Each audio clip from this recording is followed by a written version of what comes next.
Hello, good evening, students. Today's transcription number back of 120 on the speed of 100 words per minute. Start.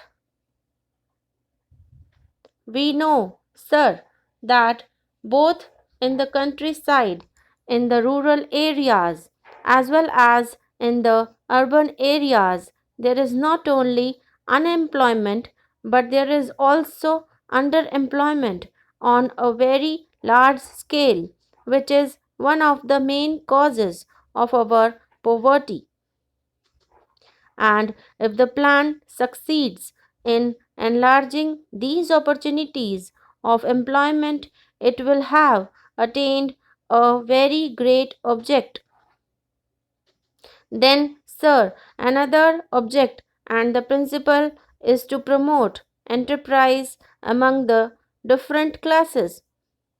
Now, sir, the whole nation is not just on one level, as it is in the case of France, Germany, or England.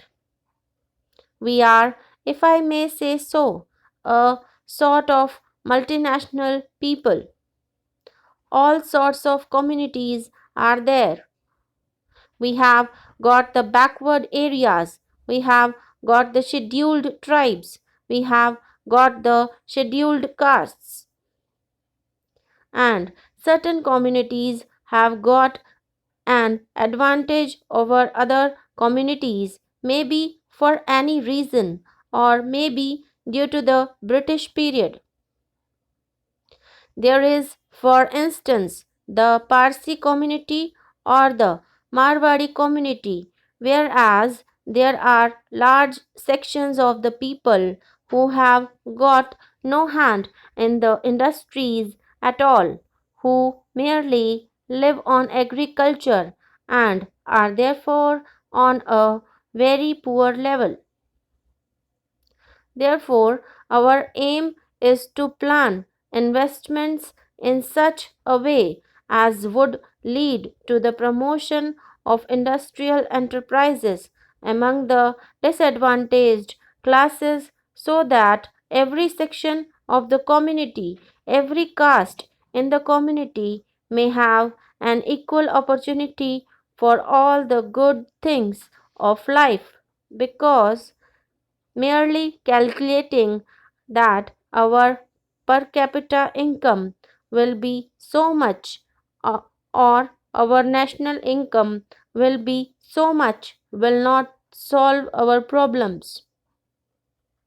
What we want is that all the communities which have been at a disadvantage so far, for whatever may have been the historical reasons, should have equal opportunity to advance and better their conditions of life.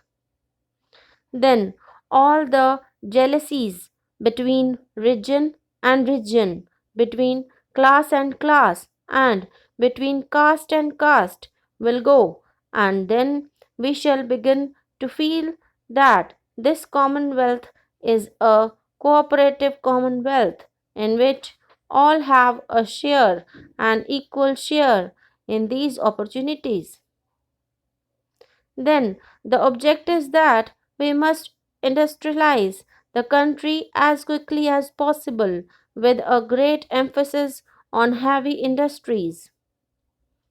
To that end, the Government of India has pronounced a new industrial policy, revising the policy that had been laid down in 1948, and this new policy lays down that the public sector has to be enlarged so as to include all industries of basic and strategic importance, or in the nature of public utility services.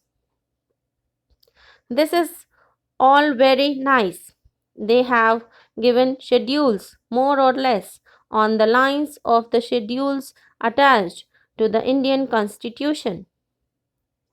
The Prime Minister was at great pains yesterday to explain, with which all reasonably minded people will agree, that the private sector should be allowed and encouraged to play its full part so that productive machinery or production apparatus does not suffer any diminution in the volume or quantum of production.